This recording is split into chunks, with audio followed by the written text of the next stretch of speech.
जिसने जम के बदमाशी बचपन में ना की हो वो शांत हो नहीं सकता। इसलिए मेरा मानना है कि जो बच्चे बहुत सीधे हैं वो बच्चे नहीं हैं। एक बच्चे को ऐसा होना चाहिए कि वो छठी का दूध याद दिला दे पेरेंट्स को, टीचर्स को। तो मैं वैसा ही था। स्कूल लाइफ में एक बार ऐसा हुआ था कि झगड़ा हो गया था एक लड़के से, तो फिर 15-20 दोस्तों को ले जाके उसको पीटा था बहुत। तो ऑर्गेनाइज गुंडागर्दी आप कह सकते हैं, पहली बार 7वीं-8वीं क्लास में की थी। आदमियों के लिए बहुत मुश्किल तो ये है कि किसी के दुख में हंसे बिना कैसे रहें। इसलिए कहीं किसी की डेथ हो जाए, आप बिहेवियर देखिए आदमी और औरत का। वहाँ महिलाएं जब जाती हैं जी, वहाँ कई महिलाएं बैठी हैं, आराम से बात कर रही हैं, एक और महिला आई, सब मिलकर रोती हैं जी। एकदम ऑर्केस्ट्रा की तरह से चलता है। तो वो जो महिलाएं शांति से बैठ के बात कर रही हैं, एक की औरत सब कैसे रोने लगती है मैं नहीं समझ पाता, क्योंकि उनका अपने इमोशंस पे ऐसा कैसे कंट्रोल है। तो अच्छा, आदमी लोगों को आप वहाँ देखेंगे 1-8 मिनट हाथ रख के बहुत बुरा हुआ, बहुत बुरा लग रहा है। फिर 6-7 आदमी जहाँ बैठेंगे 2-4 मिनट चेहरा नीचे करके सीरियस होंगे, फिर खुसर शुरू कर देंगे। हमारा काम ठीक चल रहा है। आदमियों के साथ एक बहुत बड़ी दिक्कत ये है कि उनकी परवरिश में उनको सिखा देते हैं कि रोना कमजोरी का लक्षण है। विकास दिव्या कीर्ति का हिंदी TRS एपिसोड आ चुका है। चाहे आप यूपीएससी एस्पिरेंट हो, चाहे आप यूपीएससी फेलियर हो, चाहे आप यूपीएससी सक्सेस हो, या चाहे आपको बस स्पिरिचुअल कॉन्वर्सेशंस, गहरे कॉन्वर्सेशंस अच्छे लगते हैं, अगर आप एक लाइफ लॉन्ग लर्नर हो, दोस्तों आ चुका है एक और TRS ऑल स्टार। विकास सर के साथ बहुत सारे एपिसोड रिकॉर्ड करने हैं, पर यह है हमारी पहली एपिक कॉन्वर्सेशन। दोस्तों एंजॉय कीजिए। ये है एक मॉडर्न डे फिलोसोफर। नमस्कार, lots of love to you, lots of love to Vikas Divya Kirti, and lots of love to Bhagwan. नमस्ते।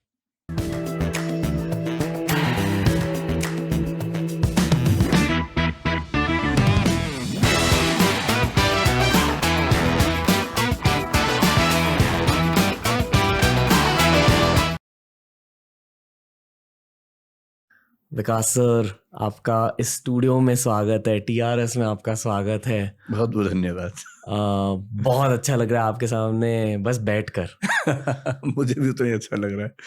आपको मैंने कई बार देखा यूट्यूब पर और मेरा मन था आपसे बात करने का कभी, so I am happy to be with you.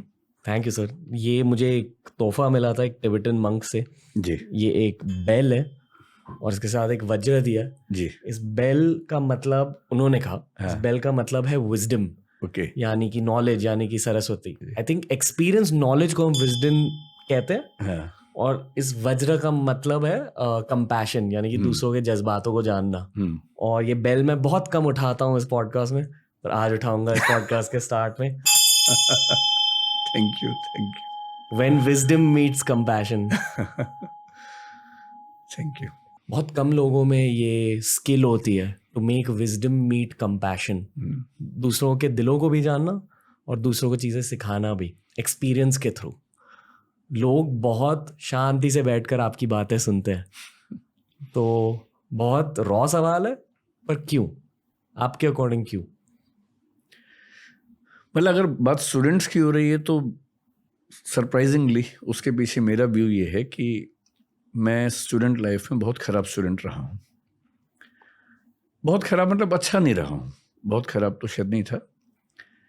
तो जब आप सबसे आखिरी बेंच पर बैठते हैं स्टूडेंट लाइफ में, सारी शरारतें करते हैं, बहुत सीरियस नहीं होते पढ़ाई को लेकर, आपके पेरेंट्स को आपकी चिंता बहुत ज़्यादा होती है कि ये कुछ कर पाएगा या नहीं कर पाएगा, और फिर जब आपको पढ़ने का शौक़ हो जाता है तो पढ़ाते समय मुझे ये अपने आप समझ में आता है कि सबसे पीछे बैठा बच्चा क्या नहीं समझ पा रहा होगा, क्योंकि मैं उस फेज़ को लंबे समय तक जी चुका हूँ।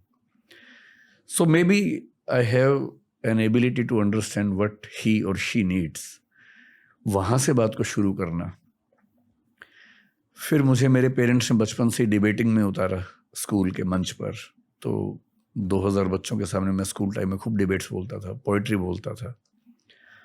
वो जो एक्सपीरियंस मिलता गया, फिर मैंने यूनिवर्सिटी लाइफ में बहुत डिबेटिंग की और मतलब स्टेज एक्टिविटीज़ बहुत ज़्यादा की।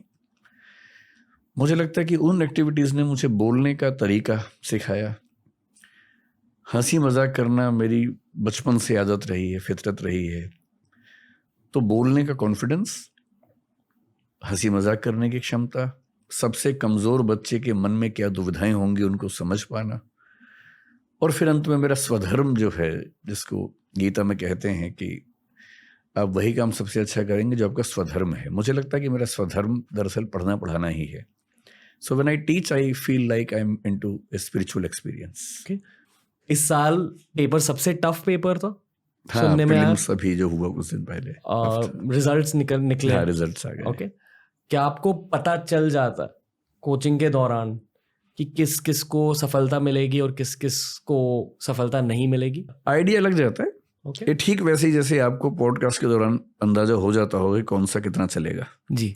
कुछ वैसे ही है। एक इंट्यूशन का लेवल आ जाता है कोई भी काम करते हुए। लंबे समय तक आप तो कोई काम करते हैं, so you get to understand who has the potential to get through. Idea हो जाता है। Congrats to everyone who succeeded. पर जिन लोगों को सफलता नहीं मिली, पहले उनके दिल को एड्रेस करते हैं हम। आप एड्रेस कीजिए। इस बार का जो प्रीलिम्स का पेपर था 2023 वाला, वो अब तक का सबसे मुश्किल पेपर हम कह सकते हैं। मतलब 20-25 साल से मैं देख रहा हूँ प्रीलिम्स, वो सबसे मुश्किल पेपर था। लेकिन इसमें एक बात ध्यान रखनी है, 2 पेपर्स होते हैं, आपको शायद आइडिया हो। एक जनरल स्टडीज का है जिसके बेस पे मेरिट बनती है, एक सीसेट है जिसके बेस पे सिर्फ क्वालिफाई करना होता है। जनरल स्टडीज का पेपर बहुत मुश्किल था। थोड़ा सा इस बार कंसेप्चुअल की जगह उन्होंने फैक्चुअल एलिमेंट ज़्यादा डाल दिया था। और उसमें चिंता की बात इसलिए नहीं होती कि जनरल स्टडीज़ में देखिए, जैसे 10 लाख लोग फॉर्म भरते हैं, 6 लाख लोग एग्ज़ाम देते हैं, लगभग 5-6 लाख लोग 12 से 15 हज़ार के बीच में प्रीलिम्स क्वालिफाई करते हैं। पेपर कितना भी मुश्किल आ जाए, क्वालिफाई 15 हज़ार ही करेंगे या 14 हज़ार ही करेंगे। तो पेपर मुश्किल आने से अल्टीमेटली क्या होगा, कट ऑफ कम चली जाएगी। Top 14,000 have to qualify the prelims stage. इसलिए वो पेन तो होता है कि बहुत मुश्किल पेपर है, but ultimately 14,000 have to qualify. ये हो सकता है कि एक सेगमेंट से क्वेश्चन ज़्यादा आ गए, एक से ज़्यादा मुश्किल आ गए, तो जिनका उसमें कमांड थी वो फ़ायदे में आ गए, जिनके उसमें कमांड कम थी वो नुकसान में आ गए। But generally 14,000 have to get selected in the prelims. CSAT क्या है कि वो क्वालिफाइंग है। We have to score 1/3 33% marks in that paper. उससे मैथ्स आता है, रीजनिंग है और कॉम्प्रिहेंशन है। यूपीएससी पिछले 3-4 साल से मैथमेटिक्स का पोर्शन ना केवल बढ़ा रही है, जो कि ठीक है, लेकिन वो एक अनुपात होना चाहिए ना।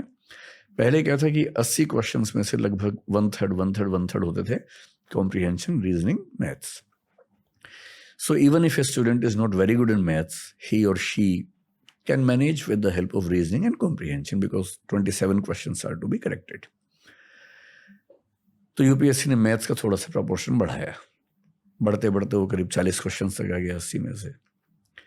वो भी लोग मैनेज करते हैं किसी तरह से, क्योंकि बाकी 40 क्वेश्चन तो हैं ही, और मैथ्स के भी कुछ क्वेश्चन कर लेते हैं बच्चे। इस बार जो मैथ्स के क्वेश्चन आए हैं, आईआईटी के बहुत सारे बच्चों ने ये कहा मुझसे, जो सिलेक्ट हो चुके हैं, उन्होंने ये कहा कि पेपर देख के हमारे होश उड़ गए। बहुत सारे बच्चे जो आईआईटी से बीटेक हैं, उनका सीसेट नहीं हुआ है। सच लेवल ऑफ मैथ्स क्वेश्चंस, कुछ क्वेश्चन जो कैट के एग्जाम में आते हैं, एग्जैक्टली वो सवाल पूछे गए हैं। एक पिटीशन कुछ बच्चों ने लगाई कैट में, सेंट्रल एडमिनिस्ट्रेटिव ट्राइब्यूनल में, पर रिजल्ट आ गया है। तो उससे ये जो डिफरेंस आया इस बार, बहुत सारे ऐसे बच्चे जो सिलेक्ट हो चुके हैं ईएस में, मतलब आईपीएस में हो गए, आईआरएस में हो गए, and they were trying to improve their rank. बड़ा सरप्राइजिंग है। मैं करीब ऐसे 50 लोगों को जानता हूँ जिन्होंने फिर से एग्जाम दिया आईआरएस आईपीएस बनने के बाद। उनमें से कम 30-35 का प्रीलिम्स नहीं हुआ इस बार। लेकिन अल्टीमेटली प्रीलिम्स तो हुआ ही है 14,000 लोगों का। तो ऐसे लोग जिनका मैथ्स अच्छा था, बाकी बहुत आइडिया शायद नहीं था एग्जाम का, उनका हो गया। तो मेंस में कंपटीशन थोड़ा सा कम हो गया इस बार। होना क्या चाहिए यूपीएससी को, मुझे नहीं पता क्या अप्रोच है उनके, क्या समझ है। प्रीलिम्स का एग्जाम स्क्रीनिंग टेस्ट है। आप इतना मुश्किल कर देंगे कि बहुत सारे योग्य लोग वहीं खत्म हो जाएंगे। इतना मुश्किल, और मुश्किल भी उन चीज़ों में जिनका यूपीएससी में करियर से बहुत लिंक है नहीं। एक बेसिक लेवल की data interpretation, data sufficiency, basic maths, percentage, average, proportion समझ में आता है, आना चाहिए। स्टैटिस्टिकल टूल्स आने चाहिए, समझ में आता है। पर अब आप नंबर सिस्टम के नाम पर कैलकुलस के लेवल के सवाल पूछेंगे जिनका कोई मतलब नहीं है उसके करियर से, और है भी तो इतना कि ट्रेनिंग में आराम से कोई सीख लेगा। तो मेरे ख्याल से वो पेपर बनाने वालों की पॉलिसी में या तो कोई अंडरस्टैंडिंग मिस्टेक है, या इस बार एक एक्सीडेंट हुआ है, अगली बार शायद ठीक हो जाएगा। किसी का ब्रेकअप हो चुका है, उस कोई पीड़ा से गुजर रहा है और स्टूडेंट्स पर वो पीड़ा पास ऑन कर रहा है मुश्किल पेपर के थ्रू। हाँ, हो सकता है, ये हो सकता है। मैं अक्सर कहता हूँ कि असल में बहुत कम लोग हैं जो डिटैच होकर काम कर पाते हैं जी। जैसे अगर मैं जिंदगी में, जैसे आपका एग्जांपल ले, आपका ब्रेकअप हुआ कुछ दिन पहले जैसा आपने बताया, अब आपके मन में दो बातें हो सकती हैं। आपको जितना मैं समझ रहा हूँ आपके मन में दूसरी बात ही होगी, लेकिन मैं एक समझाने के लिए कह रहा हूँ। कुछ लोग इस माइंडसेट में आ जाते हैं कि मेरा हुआ है तो फिर कोई भी प्रेम ना कर पाए दुनिया में, कोई भी करेगा तो मुझे जलन होगी, चुभन होगी। ये वो स्थिति है जब मैं चाहता हूँ कि मेरा दुख हर आदमी का दुख बन जाए जी। और सुख के मामले में उल्टा चाहते हैं कि सबका सुख मेरा सुख हो जाए और दुख मेरा सबका हो जाए। इंसान के बड़े होने का मतलब है कि जब दुख हो तो वो अकेला झेले, सुख हो तो बांटे। तो मेरा ब्रेकअप हुआ लेकिन किसी और का ना हो जी, और मैं तो वजह ना ही बनूं, एक ये अप्रोच है। यूपीएससी का कोई भी एग्जाम हो, मैंने कई एग्जामिनर्स को, क्योंकि मैं टीचिंग की दुनिया में हूँ, डीयू में भी पढ़ाया मैंने कुछ समय तक, तो एकेडमिक्स के लोगों को जानता हूँ। कम लोग हैं जो अपनी कुंठाओं से बाहर निकल पाते हैं। बहुत लोग इस कुंठा में, फ्रस्ट्रेशन में जिंदगी भर रहते हैं कि मैं जो नहीं कर पाया था कोई और कैसे कर लेगा। और ये सैडिज्म होता है जी, सबकी जिंदगी में दुख पैदा करना और उसको एंजॉय करना। जी। मेरे ख्याल से सबसे गहरी ट्रेनिंग एकेडमिक्स में, एजुकेशन में ये चाहिए कि एक कायदे का इंसान कैसे बना जाए और बिना सैडिस्ट हुए दूसरों की खुशी में थोड़ी अपनी खुशी तलाशने की आदत हमें पड़ जाए तो बेहतर है। एम्पैथी की ट्रेनिंग, एम्पैथी जो शायद हमारे गुरुकुल्स में होता था।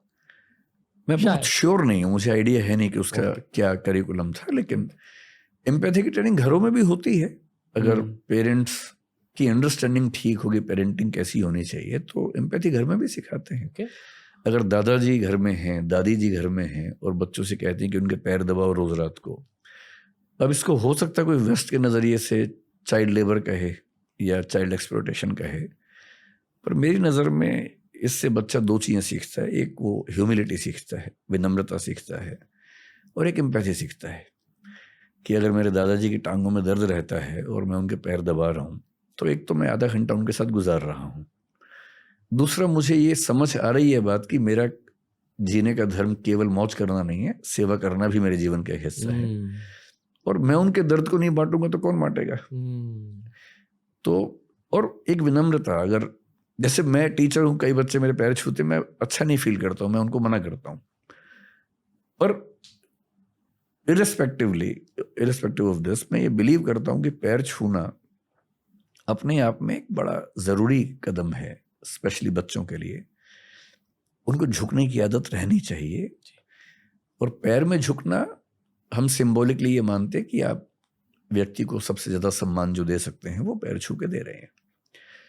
और पेरेंट्स को कम से कम इतना सम्मान मिल जाना कि मेरा बच्चा मुझे अप्रिशिएट करता है, कम से कम थैंकफुल है, ग्रेटिट्यूड है, ये इमोशनल बॉन्डिंग तो है, एम्पैथी तो है।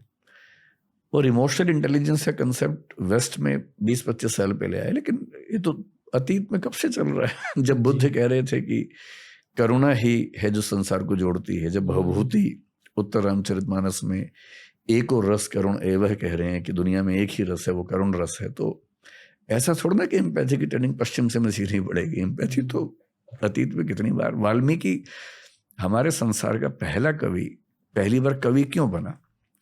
ट्रोंच पक्षी का जोड़ा खेल रहा था, एक शिकारी ने एक पक्षी को मार दिया, अब प्रेम में रत पक्षियों में से एक नीचे गिरा। वो जो मोमेंट है, उस मोमेंट में दुनिया का पहला कवि बना है। वेदना कितनी हुई होगी, पीड़ा कितनी हुई होगी। और उन्होंने तो लिखा, मां निषाद प्रतिष्ठाम तो मगवी शाश्वती समा, एक संस्कृत की पंक्ति आती है जहां से रामायण की शुरुआत होती है। इसी पर छायावाद के कवि ने, छायावाद 1918 to 1936, उसमें एक कवि ने लिखा, वियोगी होगा पहला कवि, आह से उपजा होगा गान, निकलकर आंखों से चुपचाप बही होगी कविता अनजान। पहली कविता तो आह से पैदा हुई होगी और आंखों से बही होगी। कविता लिखी थोड़ा ना जाती है, कविता तो बहती है आंखों से और जुबान से बहती है। कालिदास ने मेघदूत लिखा, मेघदूत में यक्ष है, यक्षिणी है, उनके प्रेम की कहानी है, विरह की कहानी है। और एक कवि है नागार्जुन, उन्होंने कालिदास पे लिखा और कहा कि एक पंक्ति आती है, अमल धवल गिरी के शिखरों पर प्रियवर तुम कब तक सोए थे, कालिदास सच सच बतलाना, रोया यक्ष के तुम रोए थे। यक्ष नहीं रोया था, यक्ष की आंखों से जो बह रहा है, कालिदास तुम्हारे आंसू हैं। और नागार्जुन कवि कह रहे हैं कि मैं पहचान रहा हूं कि आंसू तुम्हारे हैं। और कवि होने में और लेखक होने में ऐसा होता है। और ये बात ठीक है, एम्पैथी ना हो, अल्टीमेटली इंसान होने का सबसे गहरा मजा तो इमोशंस में ही है। और यदि आप इमोशनली कनेक्ट नहीं कर पाते हैं दूसरों के साथ, और कनेक्ट करने का मतलब है उनके दुख में उनके साथ खड़े होना। आई होप कि वो पेपर सेटर्स ये पॉडकास्ट सुन रहे हैं ताकि अगले साल आसान पेपर निकल मतलब के। आसान पेपर से भी सिलेक्शन उतने ही होंगे, इससे कुछ फर्क नहीं पड़ेगा। फिर भी अंतर सिर्फ है कि सीसेट के पेपर में, क्योंकि वो क्वालिफाइंग है और आप बहुत अच्छे बच्चों को बहुत मामूली वजह से डिस्क्वालीफाई कर देते हैं, ये थोड़ा चुभने वाली बात है।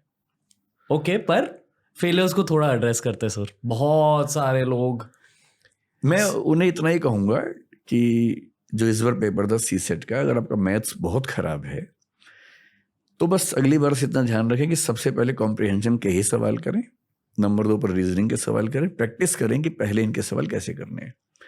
और किसी भी हालत में 35 क्वेश्चंस आ ही जाते हैं जी, out of 80। So if you can do 31 questions out of 35 right, you are through.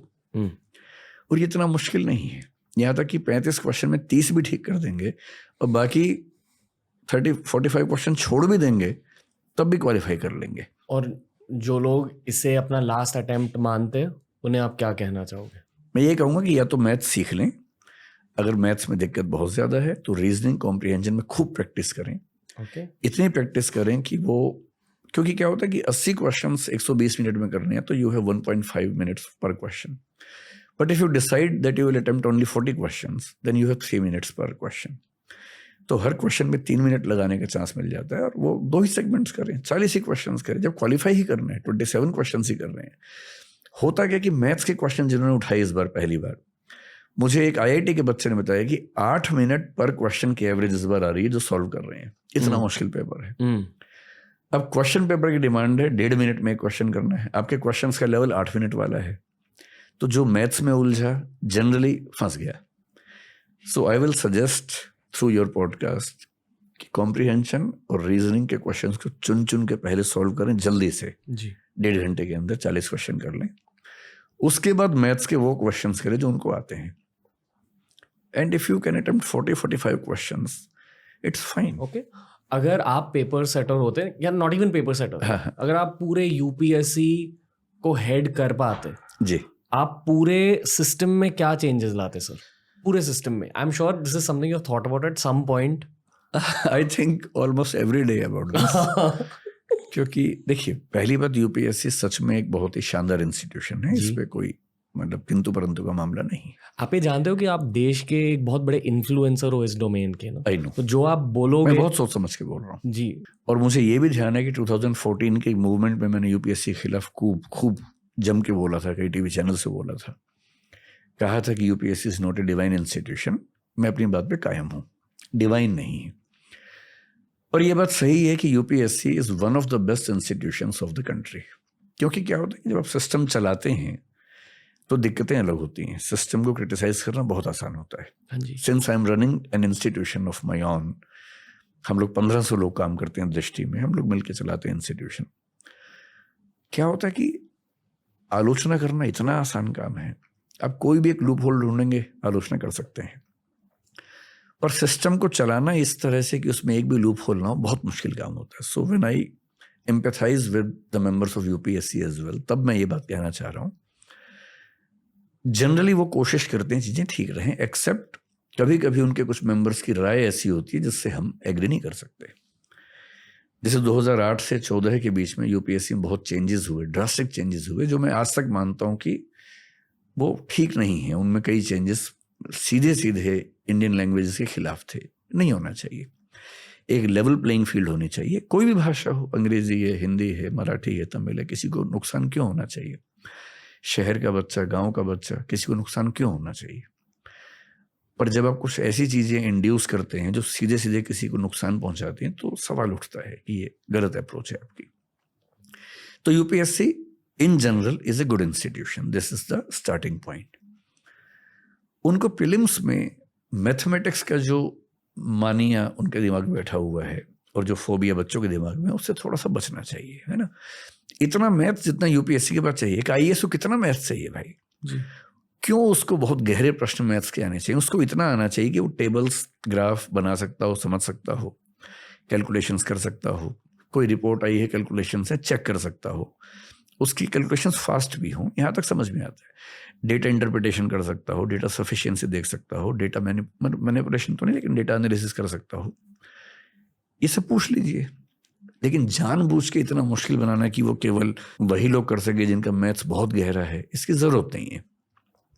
Reasoning में जरूरी है भाई, अब वो पूछ ही रहे हैं।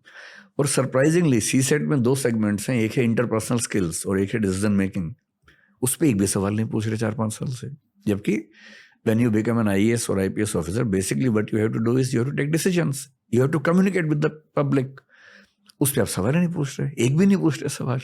जबकि पहले 10 सवाल आते थे, 10 से 9 हुए, 8 हुए, उसके बाद 4-5 साल से 0 है। तो मुझे लगता है कि फोकस को लेके थोड़ा देखना है। मेंस उनका जनरली इस समय ठीक है, बस उसमें थोड़ी सी ऑब्जेक्टिविटी ऑफ इवैल्यूएशन में, मॉडरेशन, स्केलिंग सारे सब्जेक्ट्स के बीच में, मीडियम्स के बीच में, मुझे लगता है कि स्केलिंग के मामले में थोड़ा सा वो कमजोर हैं। मीडियम्स के बीच में वो हो सके तो अच्छी बात है, किसी को फायदा ना पहुंचाए लेकिन किसी को नुकसान ना पहुंचे, बेसिक बात सिर्फ है। Interview is so subjective. Interview के लेवल पर तो मुझे नहीं पता वो ऐसा क्यों नहीं कर पा रहे, या तो रिसोर्सेस की दिक्कत है या पॉलिसी पैरालिसिस है। आप सोच के देखिए, इस बार जो बच्चे सिलेक्ट हुए हैं, मैं तो करीब 70-80-100 बच्चों को जानता हूं जो सिलेक्ट हुए हैं। कुछ पैनल्स हैं, 2 इंटरव्यू पैनल्स ऐसे थे, मैं नाम नहीं बोलूंगा उनका भी, उनमें जो गया उसकी जिंदगी खत्म हो गई, क्योंकि वो वही सैडिज्म है, पता नहीं क्या है, अपनी कोई कुंठाएं हैं, बच्चों को नंबर देते ही नहीं है जी। आप सोचिए कि 6-7 पैनल्स यूपीएससी में है इंटरव्यू के, उनमें से एक पैनल ऐसा है जिसमें एक बच्चे को एवरेज मार्क्स 170 का सब मिल रहे हैं, और एक अच्छा बच्चा वहां जाएगा तो मान लीजिए कि 190 ले लेगा, वही बच्चा गलती से दूसरे रूम में चला जाएगा तो 150 लेके आएगा। और 40 नंबर का डिफरेंस यूपीएससी का मतलब होता है कम से कम 400 रैंक का डिफरेंस। एक नंबर पे 10-10 रैंक होते हैं यूपीएससी में, इतना सब्जेक्टिव है। फिर मैं वो कहूँगा, वो कोशिश करते हैं, वो मीटिंग्स करते हैं, अच्छा एवरेज सब पैनल्स की ऑलमोस्ट सेम आ जाती है, बस डिफरेंस का है डेविएशन में।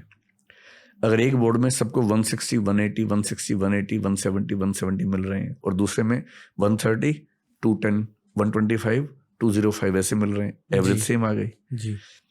लेकिन आप किसी बोर्ड में जाएंगे तो 170 के ऊपर जा ही नहीं सकते। किसी में आपको 200 प्लस का स्कोप मिल जाता है, किसी में 130 पाने का रिस्क हो जाता है। तो मैं कई बार सोचता हूँ, अगर यूपीएससी मुझसे, खैर पूछते नहीं वो लोग, मैं तो चाहता हूँ कि सरकार पूछे मुझसे कभी, अगर पूछे तो।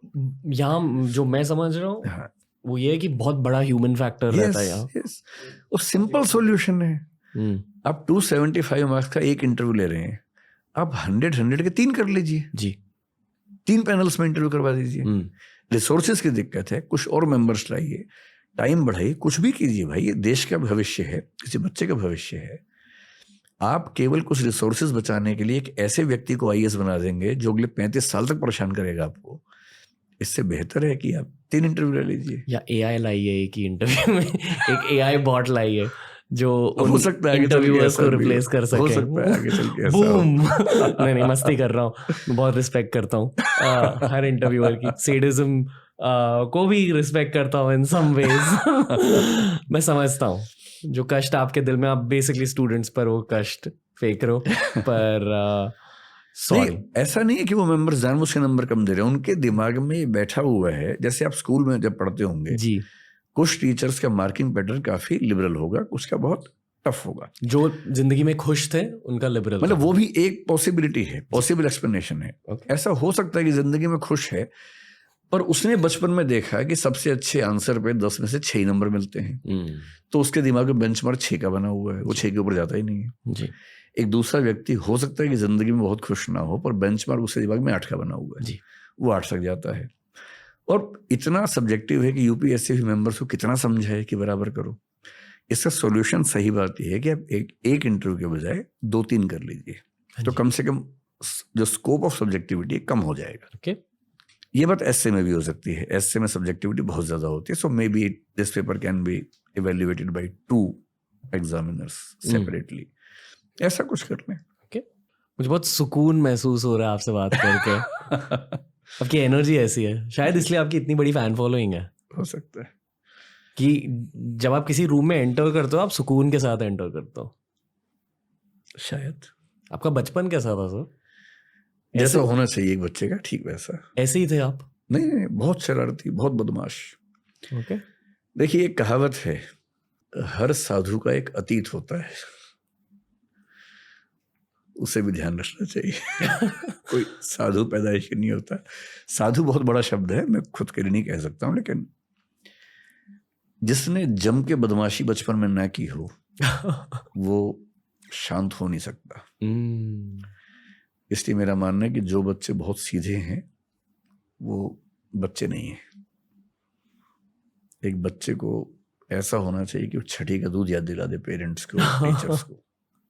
तो मैं वैसा ही था, बहुत बदमाश। बदमाश मतलब नॉट इन नेगेटिव सेंस, लेकिन इनडिसिप्लिन करना जितना बच्चे करते हैं वैसा करना, एडवेंचरस, लड़ाइयाँ भी करना, और on the same level stage पे खड़े होना 2000 बच्चों के सामने डिबेटिंग करना। स्कूल का इलेक्शन मैंने लड़ा, जीता।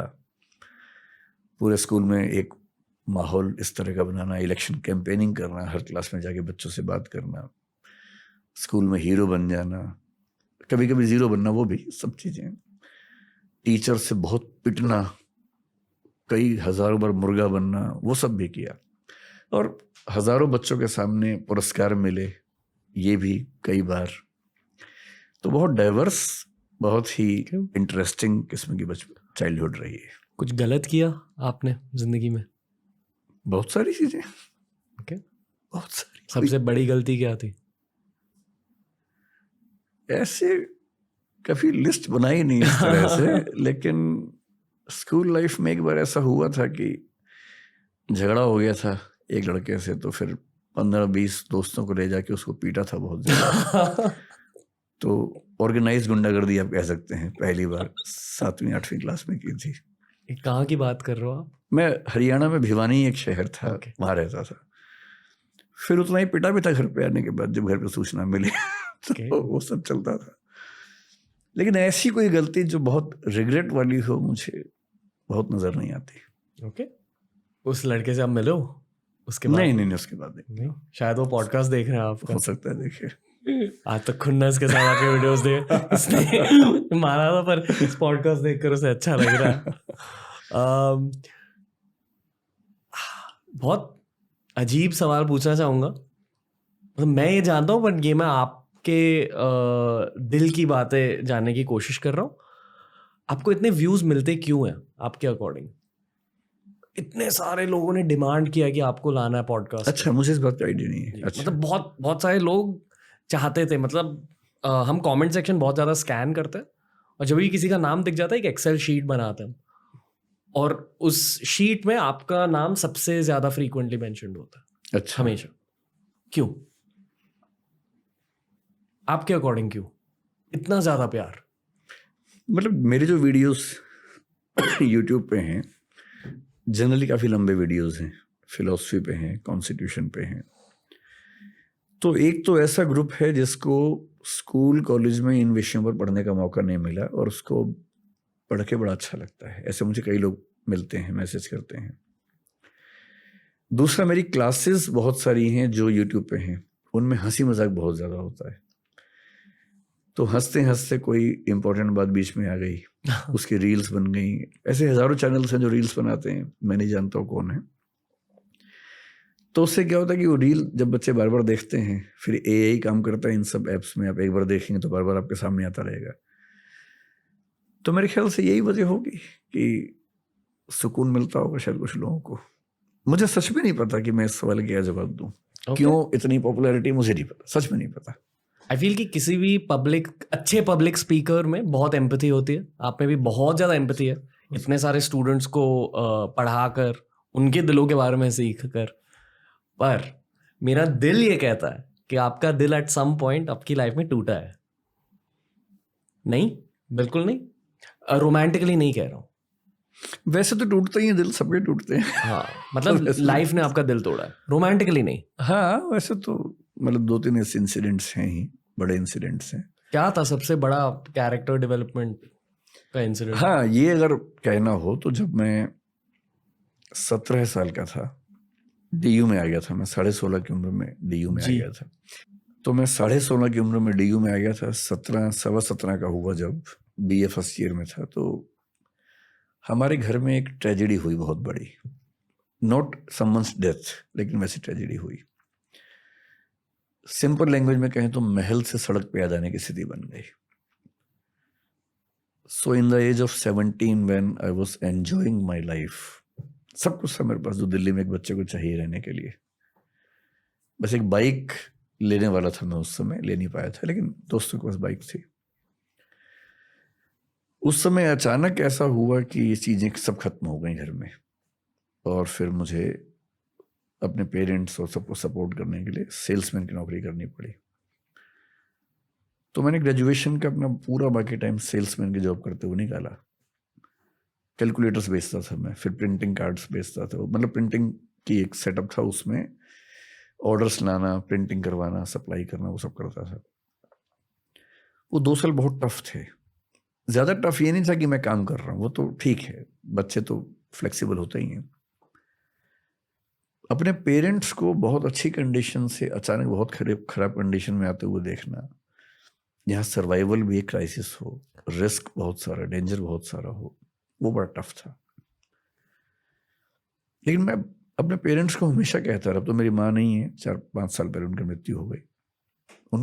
उनको हमेशा गिल्ट रहा कि हम जब बच्चों का करियर बनने का टाइम था, हम 3 भाई हैं, मैं उस समय 17 का था, दूसरे भैया 18 प्लस के थे, बड़े भैया 20 के थे।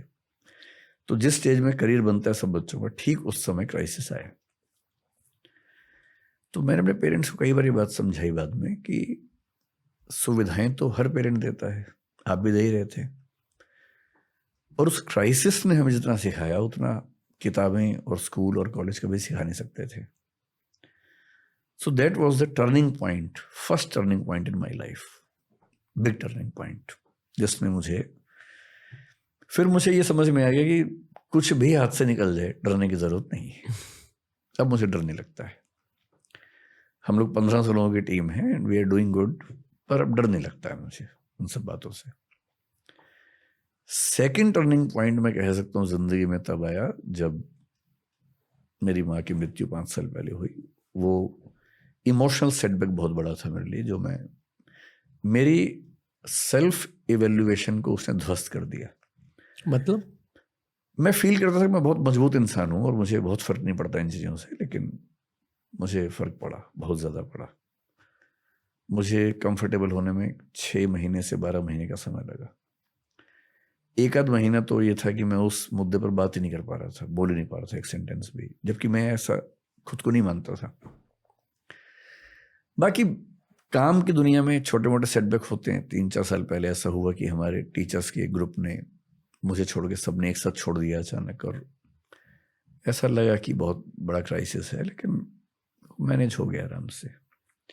We got even better teachers, and हमने ये भी समझा कि कोई सिस्टम का रन करना किसी इंडिविजुअल पे ना डिपेंडेंट होता है, ना होना चाहिए। So we started developing systemic approach rather than person oriented. Yes. तो अब हम सिस्टमिक अप्रोच पे काम करते हैं। 1500 लोग हैं, I am one of them, and we believe in making the system robust and strong. तो अब इंडिविजुअल सेंट्रिक सिस्टम, जैसे ब्यूरोक्रेसी में होता है, इंडिविजुअल सेंट्रिक नहीं होता है, ठीक वैसे हमारे सिस्टम वैसा है। So now we are even stronger than before. इस पॉडकास्ट में पहले प्यार की बातें करी हमने, फिर एक और इमोशनल सब्जेक्ट आ गया। आप बस्सी को जानते हो, एक स्टैंड अप कॉमिक? अनुभव सिंह बस्सी जी मैंने जी जी। देखा है एक दो बार। ओके। उसका एक मैंने देखा था एपिसोड था, वो कॉलेज हॉस्टल में शायद कूलर बच्चों ने गिरा दिया, ऐसा कुछ था। जी। बड़ा इंटरेस्टिंग था। बस्सी भाई आए थे पॉडकास्ट पर, अच्छा। मैंने सोचा कि मजाक करेंगे उनके साथ, जोक्स रैक हाँ। करेंगे, वो पूरा पॉडकास्ट सीरियस हो गया मेंस इमोशनल हेल्थ के बारे में। इतना दर्द निकला है उस पॉडकास्ट में दोनों तरफ से। आई फील कि अक्सर लड़के एक दूसरे से इमोशनल बातें नहीं करते, हाँ, और ये एक्चुअली एक प्रॉब्लम है। प्रॉब्लम है। इस पर अगर आपको इंटरेस्ट हो तो एक सिगमंड फ्रॉइड की स्टूडेंट थी नैन्सी कोडोरो, उनको पढ़िए। उनका थीसिस है, उसका नाम है the male inexpressiveness. Males do not have the capacity of expressing their emotions. वो छुपाते हैं ऐसा नहीं, उनकी वो कैपेसिटी बचपन में खत्म हो जाती है। और उसका पूरा उन्होंने कहानी बताई। कहानी ये बताई कि जब बच्चा 6-7 साल का होता है, आप देखेंगे जब बच्चा पैदा होता है, बेटा हो या बेटी हो, माँ के साथ चिपक के सोता है जी। तो उसको माँ के साथ बड़ा सुकून मिलता है। उसको लगता है कि यही मेरा संसार है, क्योंकि माँ उसकी सभी ज़रूरतें पूरी करती है, तो उसको कंफर्ट लगता है वहाँ। फादर के साथ अच्छा लगता है, पर फादर के साथ लंबे समय का कंफर्ट नहीं है, वो कुछ मिनट का है, कुछ समय मतलब एंजॉय करने का है, लेकिन लॉन्ग टर्म इन्वॉल्वमेंट में हमेशा माँ पसंद आती है। अब 6-7 साल या 8 की उम्र के बाद क्या होता है कि बेटे को हम माँ से अलग करने लगते हैं कि अलग कमरे में सो, दूर सो। और वो हर कल्चर की ज़रूरत है ताकि बेटे के मन में कुछ ऐसी फीलिंग्स ना आने लगें, क्योंकि वो बड़ा होने वाला है। बेटी को वो दिक्कत नहीं आती है, तो माँ और बेटी जिंदगी भर एक साथ सो भी सकती हैं, हर तरह की बात कर लेती है, क्योंकि माँ के जीवन के अनुभव और बेटी को जो अनुभव होंगे किशोरावस्था के बाद वैसे ही सेम होने वाले हैं। तो बच्ची माँ से ही बात करेगी। बेटा भी किशोर होगा, पर बेटा माँ से बात नहीं कर पाएगा, और बेटे और बाप में तो और कम बात होती है। तो जो बेटा नाम का जो प्राणी है ना घर के अंदर, वो इमोशनली बहुत अकेला है। वो जब बड़ा होता है तो वो अपनी बातें, specially the changes in body जो उसको फील होते हैं, बाप से तो वो कोई बात नहीं कर पाता, तो ये तो क्या ही करेगा। माँ भी इन मामलों में थोड़ा सा पर्दा रखती है बेटे के साथ, बेटी के साथ नहीं रखती है। बहन से कैसे बात करे इस तरह की। भाई अगर है बराबर उम्र का तो शायद कर ले, पर बहुत कम घरों में भाइयों में दोस्ती वाला संबंध होता है। आमतौर पे वहाँ वो सम्मान और रिस्पेक्ट वो हावी हो जाता है। इसलिए 13-14 साल के लड़के के पास कोई चारा नहीं है सिवाय इसके कि वो अपने दोस्तों से बात करे। दोस्त भी उतने ही अकेले हैं अपने अपने घर में, सही किसी को नहीं पता है, तो कहीं कहीं से वो ज्ञान चुराते हैं, आपस में शेयर करते हैं, गैंग बनाते हैं अपना। और क्योंकि घर के अंदर से वो इमोशनल स्टेबिलिटी उनको नहीं मिलती है, सपोर्ट नहीं मिलती इन मामलों में, तो लड़के, मतलब नैन्सी कोडोरो जो बता रही है, मैं उनकी बात बता रहा हूँ जी। तो लड़का एक विद्रोह के भाव में रहता है कि मुझे मेरी माँ ने मुझसे अलग कर दिया और मैं अपनी बहन की तरह माँ के साथ नहीं रह पाता हूँ। तो घर की दुनिया से डिटैच होके बाहर की दुनिया में सुकून ढूंढता है। इसलिए आप देखेंगे जनरली लड़कों के लिए पैसा, रुतबा, पावर, बड़ा घर, बड़ी गाड़ी, इसकी जितनी वैल्यू है जनरली लड़कियों के लिए नहीं होती है, क्योंकि वो घर के माहौल में अपनी माँ के साथ, पापा के साथ जितना सुकून उनको मिलता है, तो इनके लिए सफलता के मायने जनरली अलग रहते हैं। वो सफलता प्यार मोहब्बत में ज़्यादा देख पाती हैं। इसलिए आप फिल्मों में देखेंगे जब लड़के लड़की मिलते हैं तो लड़की क्या बोलती है, एक छोटा सा घर हो, तुम रहो मैं रहूं। लड़का ऐसी बात आमतौर पर नहीं बोलता है। उसका सपना छोटा घर नहीं है, उसका सपना केवल तुम रहो मैं रहूं नहीं, उसका सपना है कि एक महल हो, 50 नौकर चाकर हो, 20 गाड़ियां हो, क्योंकि वो खुद को साबित करना चाह रहा है बाहर की दुनिया में। और लड़की, सभी नहीं, जनरली लड़कियों के लिए सुकून का बिंदु है घर, परिवार, दोस्तों का समूह, एक छोटा समूह जहां इमोशंस आपस में शेयर हो जाएं, न कि ऑब्जेक्ट से वो अपने आप को डिफाइन करें। और ये इसकी जड़ है बचपन का वो अनुभव जब बेटे को माँ से अलग किया जाता है। So Nancy Chodorow has beautifully written the book titled the male inexpressiveness. मैं खुद एज अ कंटेंट क्रिएटर इसका सल्यूशन ढूंढने की कोशिश कर रहा हूँ इन पॉडकास्ट के थ्रू कि अगर दो मर्द आपस में इमोशनल बातें करें शायद कुछ इम्पैक्ट हो जाएगा सोसाइटी में। तो करनी चाहिए, आई सही फेल्ट कि बात बसी है। भाई के साथ वो हुआ। हाँ, पर 2-3 दिन पहले मेरे एक फ्रेंड है जो अपने उनका शायद डिवोर्स होने वाला है, तो वो मेरे से बात कर रहे थे और वो बहुत ज़्यादा इमोशनल हो गए और मैं उनके लिए वहाँ रहने की कोशिश कर रहा था और जो मेरे दिमाग में जोक्स आ रहे थे उन्हें भी ब्लॉक कर रहा था क्योंकि अक्सर आपको जोक्स क्रैक करने होते हैं अपने भाइयों के साथ, पर मैं शांति से उसकी बातें सुन रहा था। ये इतना मुश्किल होता है सर। आदमियों के लिए बहुत मुश्किल तो ये है कि किसी के दुख में हंसे बिना कैसे रहें। इसलिए कहीं किसी की डेथ हो जाए, आप बिहेवियर देखिए आदमी और औरत का वहाँ पर क्या है। महिलाएं जब जाती हैं, जी वहाँ कई महिलाएं बैठी हैं आराम से बात कर रही हैं, एक और महिला आई, सब मिलकर रोती हैं, जी एकदम ऑर्केस्ट्रा की तरह से चलता है। तो वो जो महिलाएं शांति से बैठ के बात कर रही हैं, एक की और आती सब कैसे रोने लगती है मैं नहीं समझ पाता, क्योंकि उनका अपने इमोशंस पे ऐसा कैसे कंट्रोल है। सब रोई 5-7 मिनट, फिर वो 7वीं महिला भी चुप हो गई, फिर बातें होने लगी, फिर 8वीं जब भी आएगी फिर 8 और रोएंगी उसके बाद। तो बहुत पता नहीं कैसे मैनेज होता है। अच्छा, आदमी लोगों को आप वहाँ देखेंगे जी किसी के दुख में जब जाते हैं, 1-8 मिनट हाथ रख के बहुत बुरा हुआ, बहुत बुरा लग रहा है।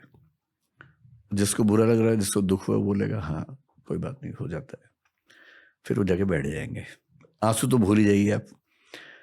फिर 6-7 आदमी जहाँ बैठेंगे, 2-4 मिनट चेहरा नीचे करके सीरियस होंगे, फिर खुसर खुसर शुरू कर देंगे कि भाई सेंसेक्स उठा के नहीं उठा, हमारा काम ठीक चल रहा है।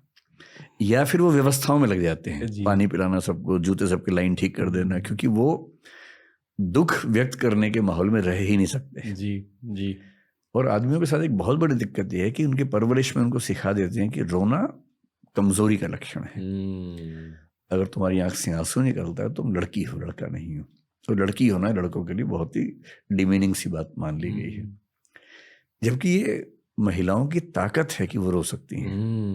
उनकी दवाई भी है, दवाई है, जो हमारे पास स्ट्रेस नहीं है। हुआ, रो लिए, बात खत्म हो गई। जी एक तो हमारा वैसे ही परवरिश का जो स्ट्रक्चर है गलत है, ऊपर से ये जो वैल्यू सिस्टम है कि रोए तो लड़की हो। अब लड़कों की दुनिया में कोई दुखी है, रोना चाहे, सब मजाक बना देते हैं उसका, जबकि सबको साथ देना चाहिए। मिलके ना भी रोएं, कम से कम साथ तो दें, गले तो लगा लें। पर रोना एक ऐसी बेहूदी बन गई है लड़कों की दुनिया में, तो फिर इलाज कहाँ से होगा? स्ट्रेस इकट्ठा होता जा रहा है, रो आप पा नहीं रहे, तो बहुत क्राइसिस है। लड़कों की दुनिया में क्राइसिस कम नहीं है, बहुत क्राइसिस है। सॉल्यूशन है इसका? सॉल्यूशन ये कि एक ऐसी कल्चर जिसमें रोना अच्छी बात मानी जाए। सप्ताह में एक बार रोने का दिन बना लेना चाहिए। जैसे होता है ना, मंगलवार को फास्ट रखना है या फ्राइडे को फास्ट रखना है, ऐसे एक दिन रोने का फिक्स कर दे कि आज रोना ही रोना है, भी आधा घंटा कम से कम रो लो। वो मेरे साथ ध्यान में होता है। हाँ, तो ध्यान में मैंने सुना है कई लोगों को आंसू निकलते हैं। क्योंकि आपको खुद का सामना करना पड़ता है ध्यान में, खुद के जज्बातों का सामना करना पड़ता है। मैं एक बार किसी के फ्यूनरल में गया था, किसी के फैमिली में किसी की डेथ हो गई थी और मेरा दोस्त था वो। तो जब आप मिलते हो फैमिली मेम्बर से फ्यूनरल में, मैंने बस उससे कहा कि यार मैं हूँ तेरे लिए, इशारों से, और वो हंसने लगा अपनी फैमिली के सामने। उस दिन मुझे मर्द होने की असलियत के बारे में पता चला कि हर जगह जोक्स होते हैं यार। नहीं, मुझे लगता था जब मेरी माँ की मृत्यु हुई, मुझे लगता था कि मुझे असर नहीं पड़ेगा, क्योंकि मैं वैसा ही हूँ जैसे मर्द होते हैं हमारे देश में। वो इमोशनल एक्सप्रेशन कम करते करते इमोशनल ही नहीं रह पाते एक समय के बाद। मैं सरप्राइज था कि इतना कैसे मेरी नेचर चेंज हुई। मैं 1 महीने बोल नहीं पाया, 6 महीने फ्री नहीं हो पाया उस चीज़ से। 1 साल लग गया मुझे उस माइंडसेट से बाहर निकलने में। इसका मतलब, और मुझे खुशी है कि मैं कम से कम अपनी माँ की मृत्यु पर इतना दुखी हो पाया कि मतलब इमोशंस बचे हुए हैं, ये खुशी की बात है। हर बेटे को इस दौर से गुजरना पड़ता है एट सम स्टेज। गुजरना ही पड़ता है, और बेटा ही गुजरे अच्छा है, माँ ना गुजरे तो ही अच्छा है। मतलब माँ के लिए इस चीज़ से गुजरना कि बेटा नहीं रहा या बेटी नहीं रही, वो ज़्यादा दुख की बात है। तो ज़्यादा अच्छा है कि बेटे और बेटी ही इस दर्द को झेलें कि उनकी माँ नहीं रही, पिता नहीं रहे। If you don't mind, as a man ने क्या सीखा उस फेज से? मैंने सीखा कि जीवन में जब तक कोई व्यक्ति है उसकी कद्र ज़्यादा करनी चाहिए, क्योंकि जाने के बाद अब कद्र कितनी भी करेंगे तो वो फ़ायदा नहीं है ना।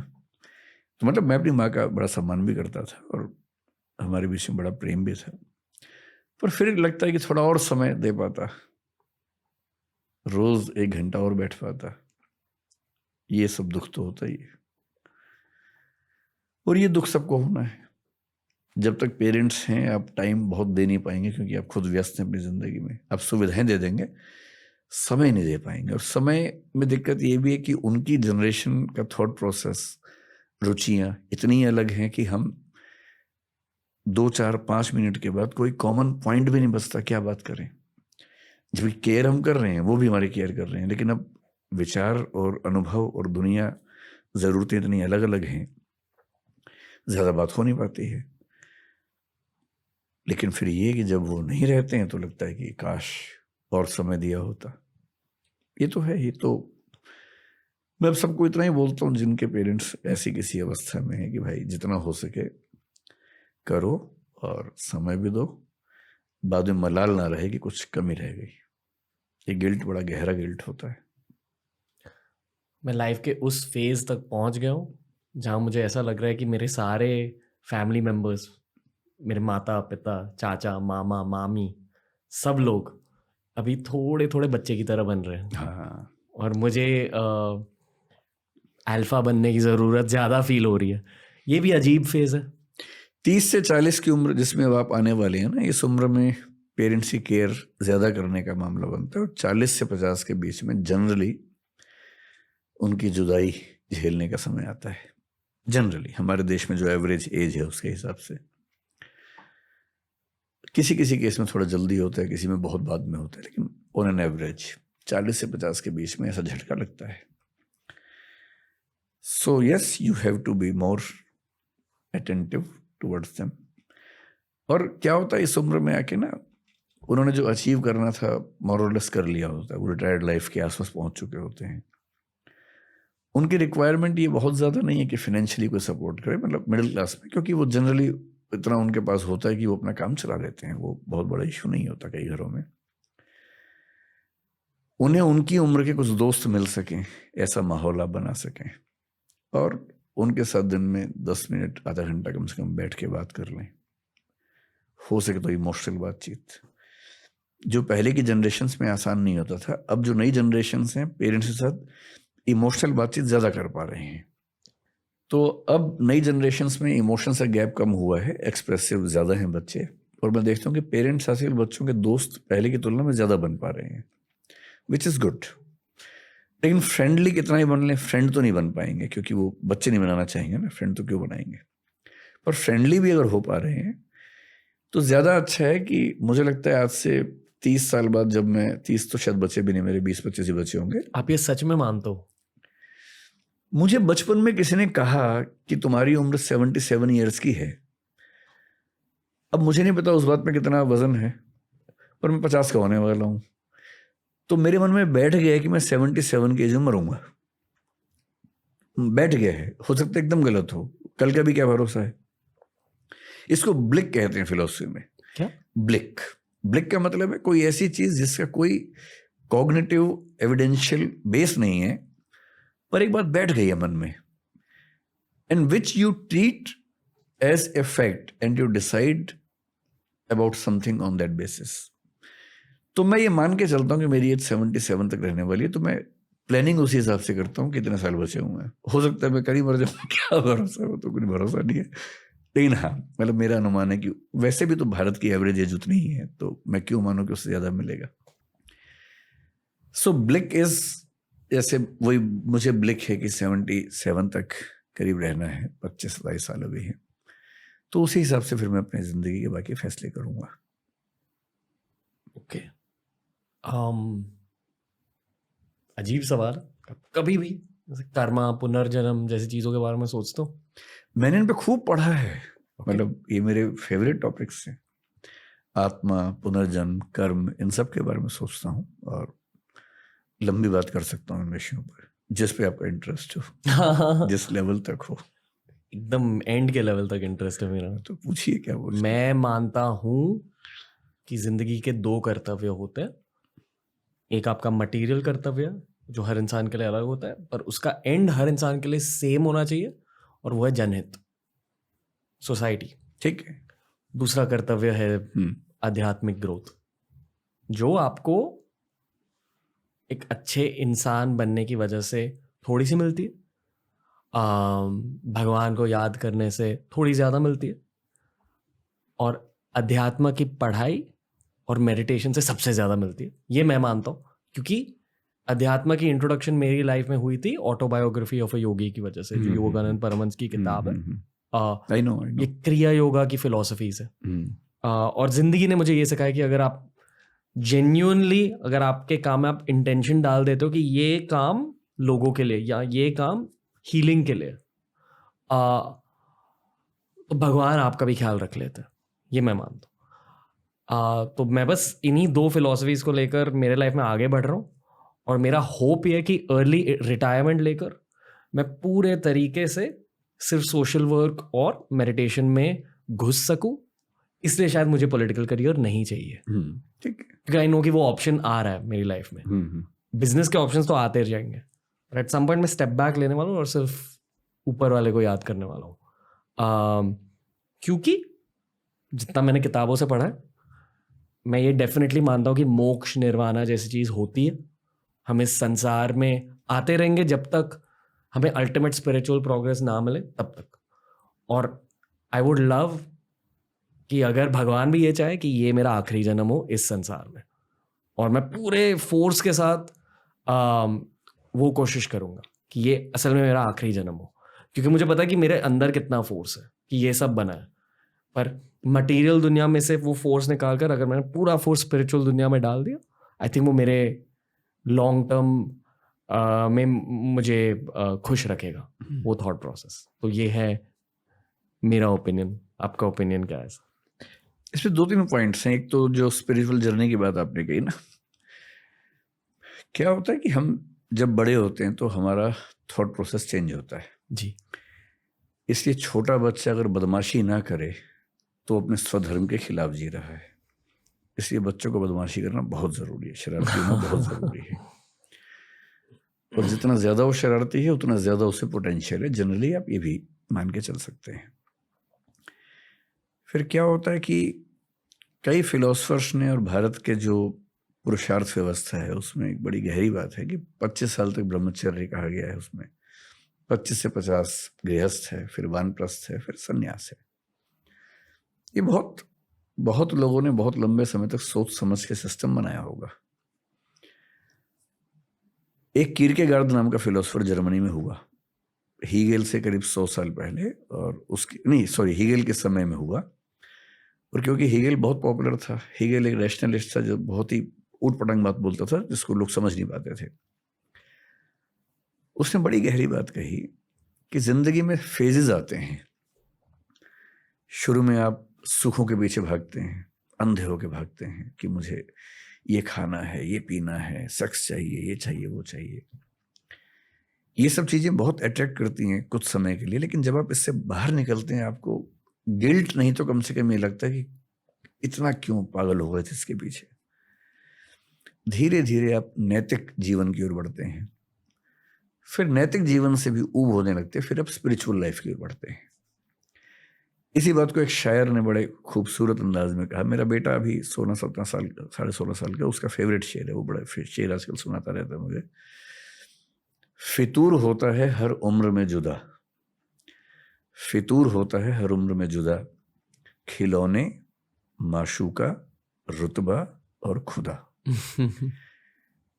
तो आपकी खिलौने की उम्र चली गई है, माशूका आप कह रहे हैं कि एक बार ब्रेकअप हो ही गया आपका। एक बार नहीं, अच्छा ज़्यादा बार हो गया, मल्टीपल ब्रेकअप्स। रुतबा आपके पास है ही, तो बचता खुदा ही है। सीधी सी बात है कि अब आपके मन में वही चीज़ आएगी।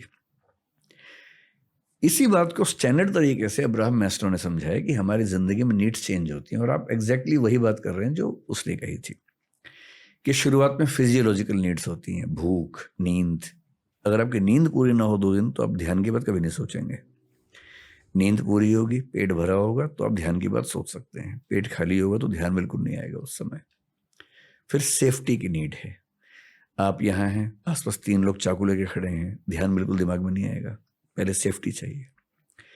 तो फिजियोलॉजिकल पूरा हो जाए, सेफ्टी पूरी हो जाए, फिर प्रेम चाहिए जीवन में। प्रेम नॉट एग्जैक्टली कि अपोजिट सेक्स वाला प्रेम ही चाहिए, पेरेंट्स का भी हो सकता है, दोस्तों का भी हो सकता है, उसकी भी नीड रहती है। इसलिए आप देखेंगे लोग अपने 20 से 30 की उम्र में करियर ओरिएंटेड इतने ज़्यादा होते हैं कि दोस्तों को भूल जाते हैं, क्योंकि उस सेफ्टी की नीड पे फोकस होते हैं। और सेफ होते ही दोस्तों को याद करते हैं वापस कि यार कहाँ हो, चलो बैठते हैं, क्योंकि अब उनको प्रेम चाहिए, मित्रता चाहिए।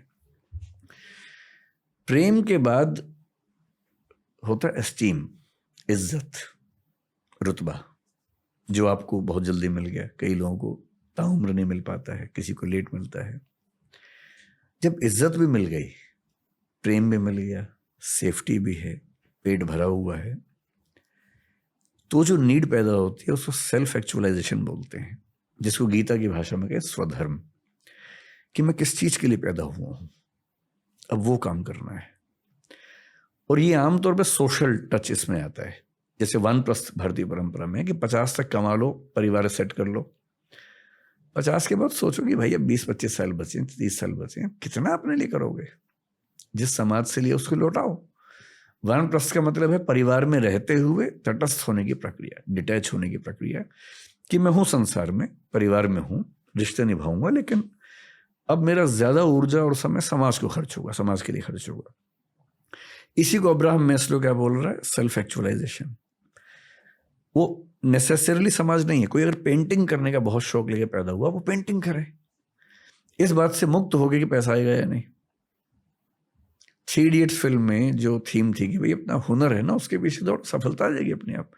संगीत की साधना करो, एकेडमिक्स में जाना, पढ़ो, नॉवल लिखो, डायरी लिखो, कुछ करो। अब्राहम मैस्लो ने बाद में फिर से रिवाइज किया अपने सिस्टम को और कहा कि एक और नीड है, किसी किसी को छठी नीड होती है, जो आपके साथ हो रहा है, वो है सेल्फ ट्रांसेंडेंस। सेल्फ ट्रांसेंडेंस का मतलब है अपने आप से मुक्त होना, अपने से परे जाना, जिसको हम अध्यात्म कह देते हैं। और अध्यात्म का बहुत ध्यान रखना है, स्पिरिचुअलिज्म और अध्यात्म एक बात नहीं है, बहुत बड़ी गलतफहमी है। स्पिरिचुअलिज्म शब्द वेस्ट का है, स्पिरिट से आ रहा है, और स्पिरिट क्या है, क्रिश्चियनिटी में ट्रिनिटी है, God the Father, God the Son and the Spirit, Holy Spirit. God the Father God है, गॉड द सन जीसस है, और होली स्पिरिट वो चेतना है, जैसी चेतना हर ह्यूमन बीइंग को लेके आनी है। स्पिरिचुअलिज्म का बेसिक मतलब है अपने स्पिरिट को होली स्पिरिट से कनेक्ट करना। So that is basically religious belief in Christianity. अध्यात्म वो नहीं है, ये अधिआत्म है। आत्म का मतलब एक सेंस में होता है मैं, एक सेंस में आत्मा होता है। अधि मतलब उससे बड़ा, मैं से बड़े स्तर पर जाने की यात्रा है। वो यात्रा समाज से भी हो सकती है कि अब मैं सिर्फ अपने बारे में क्यों सोचूंगा, समाज के बारे में सोचूंगा, देश के बारे में सोचूंगा, that is as good as अध्यात्म। लेकिन उसी में अगला स्तर आता है कि मैं इस पूरी प्रकृति के साथ एक क्यों ना हो जाऊं, और पूरी प्रकृति ही क्यों, उसके बियॉन्ड भी एक क्यों ना हो जाऊं। इसलिए आप देखेंगे जो दुनिया भर के स्पिरिचुअल लोग हैं ना, जो मिस्टिक्स हैं, मिस्टिसिज्म में रहते हैं, उनमें से कुछ को जब वो उस लेवल पे जाते हैं, उनको दुनिया के कण कण में ईश्वर दिखता है, कुछ को दुनिया निरर्थक दिखती है। उनको लगता है कि मेरे अंदर ईश्वर है, दुनिया में नहीं है। कबीरदास ने एक दोहा लिखा, मोको कहाँ ढूंढे रे बंदे, मैं तो तेरे पास में, ना मैं देवल, ना मैं मस्जिद, ना काबे कैलाश में। कि ईश्वर और उनका जब तादाद में हुआ, जैसा वो कह रहे हैं कि मुझे कहाँ ढूंढ रहे हो भाई, मैं तो तेरे अंदर हूं, ना देवल में हूं, देवालय में हूं, ना मस्जिद में हूं, ना काबा, ना कैलाश, कहीं नहीं हूं। पर किसी किसी को दुनिया का कण कण लगता है कि हर जगह ईश्वर है। तब वो क्या बोलता है, वही कबीर क्या बोल रहे हैं, लाली मेरे लाल की जिद देखूं तित लाल, लाली देखन मैं चली मैं भी हो गई लाल। दुनिया के कण कण में लालिमा दिख रही है ईश्वर की। तो इंट्रोवर्टिव एक्सट्रोवर्टिव आप किस मिस्टिसिज्म में जाएंगे, संयोग की बात है। लेकिन एक लेवल के बाद जो लोग ईश्वर को मानते हैं गहराई से, उनको ये नीड महसूस होती है कि अब मैं उसके साथ कनेक्ट कैसे हूँ। This is a kind of spiritualism जो आप शिद्दत से महसूस करते हैं। जहाँ तक मेरी बात है, मैं गॉड को लेके वैसा फील नहीं कर पाता हूँ। मेरे अंदर ऐसी फीलिंग बहुत ज़्यादा है। मैं एग्नोस्टिक हूँ। मैं ये मानता हूँ कि ये दुनिया गॉड ने बनाई है। ऐसा हो भी सकता है, नहीं भी हो सकता है। ये भी हो सकता है कि अपने आप बनी हो, एवोल्यूशन के प्रोसेस में बनी हो। मुझे ये ज़रूर लगता है कि ज़्यादा चांसेस हैं कि कोई ना कोई फोर्स है इस सब के पीछे, पर वो फोर्स वैसी एकदम नहीं है जैसा धर्मों के लोग मानते हैं। वैसा होने का स्कोप ही नहीं है, क्योंकि सारे धर्म जब पैदा हुए, जनरली आप देखेंगे 6th सेंचुरी BC में लगभग अधिकांश धर्म पैदा हुए। चाहे हम बुद्धिज्म की बात करें, जैनिज्म है पुराना, लेकिन महावीर उस समय पैदा हुए। कन्फ्यूशनिज्म 6th सेंचुरी BC में हुआ। ताओइज्म उसी समय का चाइना में। क्रिश्चियनिटी लगभग उसके 600 साल बाद हुई। जुडाइज्म थोड़ा सा पहले से है, 6th सेंचुरी BC के आसपास कुछ कुछ दिख रहा है उसमें। Islam as an organised religion काफ़ी देर में हुआ, हालांकि वो मानते हैं कि एडम के समय से उनका धर्म चलता है। धर्मों का विकास, ह्यूमन बीइंग का जो कॉग्निटिव डेवलपमेंट है, जब हम पहली बार सोचने लगे, हम तो मतलब कई अरब साल का प्रोसेस है एवोल्यूशन का। लगभग 1400 करोड़ साल के आसपास का प्रोसेस है, जिसमें पहली बार सोचने वाली स्पीशीज जो बनी, हमारी सोचने का प्रोसेस 70,000 साल पहले शुरू हुआ है। सिर्फ 70,000 साल से हम सोच रहे हैं। उसके पहले सोचने की क्षमता नहीं थी, ब्रेन ऐसा नहीं था। पिछले 2,500 साल से फिलॉसफी चल रही है, यानी सोचने के भी शुरुआती 67,500 साल में फिलॉसफी नहीं है। जब पेट भरने लगा, नियोलिथिक रिवॉल्यूशन हुआ, खेती होने लगी, सेटलमेंट्स होने लगी, तो कई लोगों को पहली बार भरपूर सोचने का मौका मिला। तब उन्होंने सोचा कि ये सब कैसे बना होगा। इमेजिन किया कि ईश्वर ने बनाया होगा। लंबे समय के बाद इमेजिन किया। इंटरेस्टिंग है कि भारतीय परंपरा में विष्णु के 10 अवतारों में पहला मत्स्य अवतार है, मछली का, पानी के अंदर। एवोल्यूशनिज्म कह रहे कि पानी से ही शुरुआत हुई। पश्चिम में 6th सेंचुरी BC में पहला फिलोसफर पैदा हुआ है, थेल्स नाम का। थेलीज बोलते हैं उसको कुछ लोग। वो क्या बोल रहा है कि दुनिया पानी से बनी है। ह्यूलिज्म बोलते हैं कि दुनिया पानी से बनी है।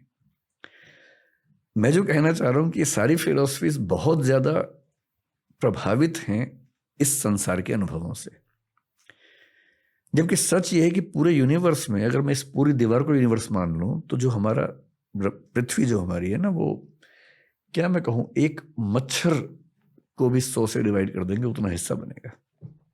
1000 से डिवाइड कर। हाँ, इतनी छोटी पृथ्वी के कुछ 1000 साल के अनुभवों से हमने थियरीज बना ली हैं बड़ी बड़ी, कि भगवान, अल्लाह, गॉड। और आप देखेंगे बाइबल में, क्रिश्चियनिटी में ये माना गया कि ईश्वर ने पृथ्वी बनाई, एडम के लिए बनाई। और बाइबल ये मानती है कि पृथ्वी केंद्र में है, सूर्य चक्कर काट रहा है। अब साबित हो गया, कोपरनिकस ने साबित कर दिया कि नहीं, सूर्य केंद्र में है, पृथ्वी चक्कर काट रही है। तो जिन जमीनों पर सारे धर्म खड़े हुए हैं, वो जमीनें बहुत कमजोर हैं, भुरभुरी हैं, क्योंकि वो केवल ह्यूमन बीइंग्स के एक्सपीरियंस के बेस पे बनाया गया है। और इस ब्रह्मांड में हमारी दुनिया मतलब एक मच्छर का भी 100वां हिस्सा, 1000वां हिस्सा है। क्या पता कितनी कितनी गैलेक्सीज में कितनी दुनियाएं चल रही हूँ। कुछ हमसे आगे, कुछ हमसे पीछे। कुछ हो सकता है कि अभी वो बंदरों के जमाने में चल रहे हों, कुछ हो सकता है कि हमसे 1000, 2000, 10 लाख साल आगे निकल गए हों। इन दुनियाओं में आपस में इंटरेक्शन भी अब तक नहीं हो रहा। हम उनको एलियन कहते हैं, वो हमको एलियन कहते होंगे। तो अभी तो विज्ञान ने दुनिया का डेसिमल में भी कुछ नहीं समझा है। अभी से हम ये इंटरप्रेट कर दें कि एक भगवान है जिसने ऐसा ऐसा किया, पॉसिबिलिटी है। एग्नोस्टिक होने का मतलब है कि I accept there stands a possibility of God existing. पर हमारे दुनिया के धर्मों में, दर्शनों में गॉड की जो व्याख्या है बहुत ही बेसिक लेवल की है। पृथ्वी को केंद्र में रख के व्याख्याएं की गई हैं, अपने देश को ध्यान में रख के, अपने समाज को ध्यान में रख के बनाई गई व्याख्याएं। मेरे ख्याल से अल्टीमेट रियलिटी जब भी हमारे सामने आएगी, मतलब हमारी ज़िंदगी में तो शायद नहीं आएगी, शायद 10-20 हज़ार साल तक भी ना आए, शायद 1 लाख साल के बाद सामने आए, वो वैसी नहीं होगी जैसी हम सोचते हैं, उससे काफ़ी अलग होगी। तो हम यहाँ क्यों हैं? मतलब इस क्वेश्चन का आंसर मेरे पास नहीं है, और मेरा आंसर यही है कि मुझे भी नहीं पता कि हम यहाँ क्यों हैं, तो let us celebrate and enjoy that we do not know कि हम यहाँ क्यों हैं। इसी सवाल को लेकर मैंने अध्यात्म की पढ़ाई की है। नहीं, वो ठीक है, ये बेसिक सवाल है कि हम यहाँ क्यों हैं, पर इसमें एक प्रेमाइस है कि आप ये मान के चल रहे हैं कि दुनिया में हर चीज़ किसी कारण से ही होती है। हम इस प्रेमाइस को क्यों माने? क्योंकि कॉज इफेक्ट रिलेशनशिप, कारणता संबंध की हर चीज़ कारण से ही होती है, ये अपने आप में इंडक्टिव है। इंडक्टिव का मतलब है एक्सपीरियंस के बेस पे हमने निकाल लिया है। ऐसा कोई प्रूफ नहीं है कि हम ऑन्टोलॉजिकल लेवल पर, मेटाफिजिकल लेवल पर ये साबित कर सकें कि कॉजेशन या हर चीज़ का कारण होता है। ये हमारे मानव संसार के बियॉन्ड भी अप्लाई होने वाला है, ऐसा कोई गारंटी नहीं है। क्वांटम फिजिक्स में आजकल हम देखते हैं कि कुछ चीज़ें हैं जहाँ कॉजेशन का प्रिंसिपल हिल रहा है। कितना इंटरेस्टिंग है। अभी देखिए, इस साल जो नोबेल प्राइज मिला है फिजिक्स वाला, क्वांटम फिजिक्स के लिए मिला है, उन लोगों ने क्या साबित किया? आइंस्टीन ने जो साबित किया उसके रिवर्स साबित किया। आइंस्टीन ने ये साबित किया था कि जो प्रकाश हम देखते हैं वो सिर्फ वेव नहीं है, it can also be particle, जिसको उन्होंने फोटोन कहा। आइंस्टीन के समय में एक एक्सपेरिमेंट हुआ और आइंस्टीन हिल गए, पर उन्होंने उसको खारिज कर दिया। उसने कहा कि no, God doesn't throw dice, मतलब वो पासे नहीं खेलता है, सिस्टम से काम करता है। 2 एक्सपेरिमेंट्स हुए थे जो उन्होंने खारिज किया आइंस्टीन ने, और अब नोबेल प्राइज मिला है उन्हीं एक्सपेरिमेंट्स को रिवाइज करने वालों को। वो एक्सपेरिमेंट्स क्या कह रहे हैं? एक थियरी क्वांटम फिजिक्स में आई है, डबल एंटेंगलमेंट, जिसको आइंस्टीन ने खारिज किया था, जो कहती है कि ऐसा हो सकता है कि यहाँ मान लीजिए ये एक पार्टिकल इस माइक का है। क्वांटम का मतलब सब एटॉमिक, न्यूट्रॉन, प्रोटॉन, इलेक्ट्रॉन, उस लेवल की जो स्टडीज हैं। हो सकता है कि ये पार्टिकल एंटेंगल्ड हो किसी और गैलेक्सी के किसी पार्टिकल के साथ, और एंटेंगल का मतलब है कि अगर ये हल्का सा मूव करेगा तो वो ठीक उसी समय रिवर्स मूव करेगा जी। आइंस्टीन का मानना था कि स्पीड ऑफ लाइट से तेज कुछ नहीं हो सकता, जो कि 3 लाख किलोमीटर पर सेकंड होता है। इसमें क्या हो रहा है कि यहाँ कुछ मूवमेंट हुआ, वहां मूवमेंट हुआ, और इसके बीच का गैप 50 करोड़ लाइट ईयर भी हो सकता है, और तब भी दोनों एक साथ मूव कर रहे हैं। अगर ऐसा कनेक्शन है तो इसका मतलब है कि लाइट की स्पीड वाली बात खत्म हो गई। मतलब लाइट से भी कुछ या तो ज्यादा तेज है, या उसकी स्पीड हम सोच ही नहीं सकते कितनी तेज है, मन की स्पीड से ज्यादा है, और मन को तो फिजिकल ऑब्जेक्ट नहीं मानते हम उस सेंस में।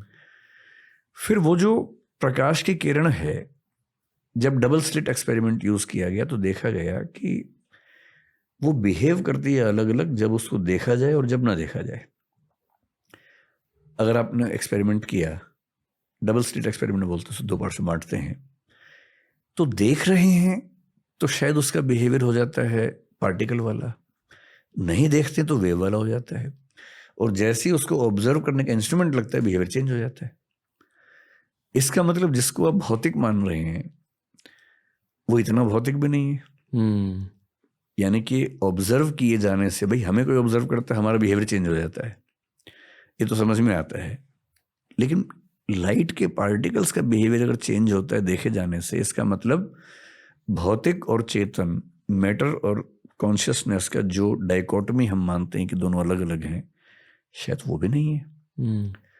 और अगर परसीवर के देखने से रियलिटी चेंज हो रही है तो शायद शंकराचार्य ठीक कह रहे थे। और जो श्रोडिंगर नाम के साइंटिस्ट हुए, जो आइंस्टीन के खिलाफ क्वांटम फिजिक्स में खड़े हुए थे, उन्होंने भारतीय दर्शन का तत्वमसी सिद्धांत जो उपनिषद का, उसको फॉलो किया, उस पर लिखा बहुत ज्यादा। क्वांटम फिजिक्स में उनसे बड़े विद्वान दुनिया में नहीं हुए। इसलिए इतने रहस्य हैं कि मुझे नहीं लगता कि हमारे जीते जी कोई अंतिम फैसला हो पाएगा, लेकिन जब भी होगा बहुत इंटरेस्टिंग होगा। शंकराचार्य ने क्या कहा था? शंकराचार्य कह रहे हैं कि सरल भाषा में अगर मैं आपको समझाऊं कि रियलिटी के 3 लेवल्स होते हैं। सबसे नीचे का लेवल प्रतिभास है, जब आप नींद में हैं, सपना देख रहे हैं, वो प्रतिभास है। आप सपने में हैं तो आपको सपना एकदम रियल लग रहा है। सपने में शेर आ गया, आप डर भी रहे हैं, पसीना भी आ रहा है, भाग भी रहे हैं, हाँफ भी रहे हैं, गिर भी रहे हैं, चोट भी लग रही है, खून भी बह रहा है, सब कुछ हो रहा है और आप एकदम उस मोमेंट को जी रहे हैं। अचानक नींद खुल गई और नींद खुलते समझ में आया कि अरे सब झूठ था। ये व्यवहार की दुनिया है जिसमें हम लोग बैठे हुए हैं। अब शंकर कह रहे हैं कि इंटरेस्टिंग बात है कि इसके बियॉन्ड भी एक दुनिया है। जैसे सपने से निकलते ही समझ में आता है कि सपने में सब झूठ था, वो चेतना से क्रिएट हो रहा था, रियल नहीं था। सपने का शेर, सपने की मेज फिजिकल लग रही थी, पर सपने से निकलते ही समझ में आया कि वो तो कॉन्शियसनेस ने मेज बनाई थी। वो लकड़ी की कहाँ थी? लकड़ी की समझ में आ रही थी पर लकड़ी की नहीं थी, वो तो विचार से बनी हुई थी। अब यहां आप बैठे, मैं बैठा हूं, कुर्सी है, ये माइक है, सब फिजिकल है। हो सकता है कि एक दिन थर्ड लेवल पर हम पहुंचे जिसको शंकराचार्य पारमार्थिक स्तर बोलते हैं, प्रातिभाषिक, व्यावहारिक, पारमार्थिक। और वहां पहुंचते ही समझ में कि अरे यार ये भी झूठ था। इसलिए वो बोलते हैं कि सत्य के 3 स्तर हैं और जब तक वो रेफ्यूट नहीं होता हमें सत्य लगता है। रेफ्यूट होते ही, और रेफ्यूट होने का मतलब नेक्स्ट लेवल पे जाना। नेक्स्ट लेवल ब्रह्म का लेवल है और वहां जाके समझ में आता है कि जो रियलिटी हम मान रहे थे वो सिर्फ परसेप्शन था। और फिलोसफी में कई लोग ऐसा मानते हैं कि हम जो परसीव करते हैं रियलिटी उतनी ही है और हमारे परसेप्शन से ही बन रही होती है। There is nothing real as such, reality is what we construct. ये बात पश्चिम में हीगल भी कह रहा है, पश्चिम में कांट भी। कांट तो यहाँ तक कह रहे हैं कि कप जो है हम जान ही नहीं सकते कैसा कप है, वी कैन ओनली परसीव। और जो हम परसीव करते हैं सब एक जैसा, that is phenomena, that is not noumena. Noumena is the ultimate reality. The cup in itself is noumena, the cup how we perceive is phenomena. तो हमारी बहुत लिमिटेशंस हैं। हम इस दुनिया को जितना समझने का दावा करते हैं, हम ढेला भर नहीं समझते दुनिया को, और दुनिया के बियॉन्ड भगवान को समझ लेंगे ये तो बहुत बड़ी बात हो गई। मुझे लगता है कि हम लोग बहुत छोटे हैं और उसको समझने का दावा करना ठीक नहीं है। समझने की कोशिश करना ठीक है, और वो कोशिश इस उम्र में सफल नहीं होगी ये मान के, और इस चीज से सुकून में रहना कि ठीक है हम कोशिश कर रहे हैं, नहीं होगा तो नहीं होगा, इसमें क्यों बेचैन होना है। कि जिस चीज का ज्ञान हो ही नहीं सकता उसके मामले में ये सुकून काफी है कि मैंने ज्ञान की कोशिश तो की और मैंने बिना जाने किसी झूठी बात को स्वीकार तो नहीं किया। जब सारी दुनिया एक चीज को फॉलो करके पीछे दौड़ रही थी, मैं कम से कम रुक गया कि तब तक नहीं मानूंगा जब तक भरोसे के लायक जानकारी ना हो जाए। मैं कम से कम रुका तो, यहाँ जब तक मैंने खुद उस चीज का फील नहीं कर लिया, जान नहीं लिया, तब तक क्यों उसको मैं मान लूं। आज मैंने ये फील किया है कि आपकी इतनी बड़ी फैन फॉलोइंग क्यों है। मैं गप्पे अच्छी कर लेता हूँ। किसी ने इतनी ज्यादा डीप बातें नहीं की है इस पॉडकास्ट पर, इतनी ज्यादा क्लैरिटी के साथ। आपको लगता है कि लोगों को ऐसी बातें सुननी है आजकल? हाँ, सरप्राइजिंगली, क्योंकि जब मैंने फिर अभी मैंने अपना चैनल शुरू किया कुछ दिन पहले, पिछले साल एक डिस्प्यूट हुई थी, मेरे एक वीडियो की क्लिप कुछ लोगों ने फैलाई, उसमें ऐसा लग रहा है कि मैं जो सीता माँ है उनका अपमान कर रहा हूँ, लेकिन वो ऐसी जगह काटा गया कि वो लिटरेचर का पार्ट था। तो बहुत डिस्प्यूट हुई उस समय, बहुत मतलब FIR वगैरह वो सब चीज़ें भी हुई।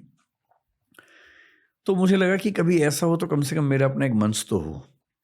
दृष्टि IAS का एक बड़ा प्लेटफॉर्म है, उसमें 10 मिलियन से ज़्यादा सब्सक्राइबर्स हैं, लेकिन मैं नहीं चाहता कि मैं अपनी पर्सनल लड़ाइयाँ उस पर लड़ूँ, वो तो एक ऑफिशियल चैनल है। So I started my own channel मेरे नाम से, विकास दिव्यकीर्ति। अभी मैं वीडियो तो बहुत कम अपलोड कर पाता हूँ, 12 वीडियो अब तक अपलोड किए हैं और उस पर सब्सक्राइबर्स लेकिन 22-23 लाख के बीच में कहीं हैं। तो मैंने जब उसको शुरू किया तो मैंने कहा मैं इस पर फिलोसफी की बातें करूँगा। मैंने वो 4 वीडियो फिलोसफी डाले हैं सिर्फ, जिसमें से एक चारवाक फिलोसफी के बारे में है, एक है व्हाट इज अल्टीमेट रियलिटी, एक है फिलोसफी क्या होती है, एक इंडियन फिलोसफी का इंट्रोडक्शन डाला है, उपनिषद वेद से लेकर ओशो रजनीश तक का पूरा। मेरा ख्याल था कि इन विषयों को कौन सुनना चाहेगा, तो मैंने अज्यूम किया था कि 1-2 लाख लोग उसको शायद देखेंगे, और लेकिन सरप्राइजिंगली वो वीडियोस करीब 50 लाख 45 लाख लोगों ने देखे हैं और डिमांड कर रहे हैं कि और बनाओ वीडियो। अब मुझे टाइम 1-2 महीने से नहीं मिल पा रहा, मैं बहुत बिजी चल रहा हूँ क्लासेस वगैरह में, So maybe in next 1.5 months, my batches will be over and then I'll restart with the channel. कब स्टार्ट कर रहे हो क्या? The Vikas Divya Kirti show? मतलब आप चाह रहे कि मैं पॉडकास्ट शुरू करूं अपना? जी। हाँ तो कर देंगे जल्दी। और आपको एक कॉन्वर्सेशनल पॉडकास्ट करना है। हाँ मैं फिर वही करूंगा, बातचीत करूंगा, जहां आप मतलब खुल के एकदम एक्सपेंसिवली टाइम लिमिट के बिना हर हफ्ते एक एपिसोड आप रिलीज कर दो सर, पूरा देश देखेगा। टाइम की बड़ी किल्लत रहती है, लेकिन मैं कोशिश करूंगा, जरूर करूंगा। मतलब पहली बार सुझाव मिला तो सीरियसली इसको लेता हूँ, क्योंकि फॉर द पॉडकास्टर जो आप बनोगे अभी, ये एक बहुत, एटलीस्ट फॉर मी, मैं खुद के पर्सपेक्टिव से बता, बहुत एवोल्यूशनरी प्रोसेस होता है। क्योंकि आपको चैलेंज किया जाता है हर हफ्ते में एक बार, कोई अच्छा गेस्ट आपको चैलेंज करेगा। जैसे कि आज आपने मुझे चैलेंज किया, and this is what I live for. ये इस करियर का रश होता है कि जब कोई आपको चैलेंज करेगा तब आपकी ग्रोथ होती है। हाँ ठीक बात है। That's it. यही था आज का पॉडकास्ट। कैसा लगा सर? बहुत बढ़िया, खूब मजा आया मुझे। आपको? बहुत बहुत अच्छा लगा। मतलब जितना मैं कहूँ कम होगा। आपने बहुत इन्फॉर्मेशन लोड किया मेरे दिमाग में सर, इसलिए I am lost for words. Just want to say thank you.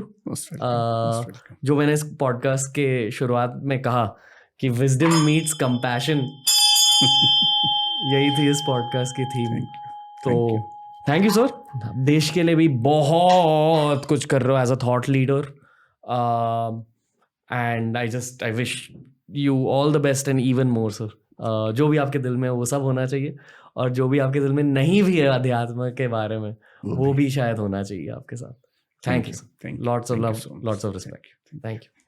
तो ये था आज का पॉडकास्ट दोस्तों। बताइए कैसा लगा विकास सर के साथ। ऑफ कोर्स हम और बहुत सारी बातें करेंगे, पर जब मुझे ऐसे गेस्ट मिल जाते हैं ना, मुझे खुद थोड़ी सी ब्रेक चाहिए रहती है, खुद की एवोल्यूशन के लिए, खुद की लाइफ की जर्नी जीने के लिए, और थोड़ा सा जीने के बाद, थोड़ा बहुत सीखने के बाद फिर मैं लौट सकता हूँ ऐसे इंसानों के पास।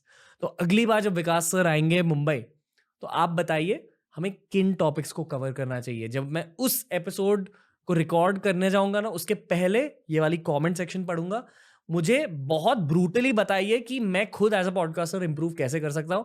और अगर ये आपका पहला टीआरएस पॉडकास्ट है विकास सर की वजह से, तो प्लीज बाकी पॉडकास्ट भी देखिए यार, बहुत कुछ सीखने को मिलेगा आपको। बहुत कुछ सीखा है मैंने 4 सालों में, और ये पूरी लाइब्रेरी है फ्री ऑफ कॉस्ट आपके लिए। टीआरएस को सपोर्ट करते रहिए। नमस्ते, लव यू, कीप सपोर्टिंग।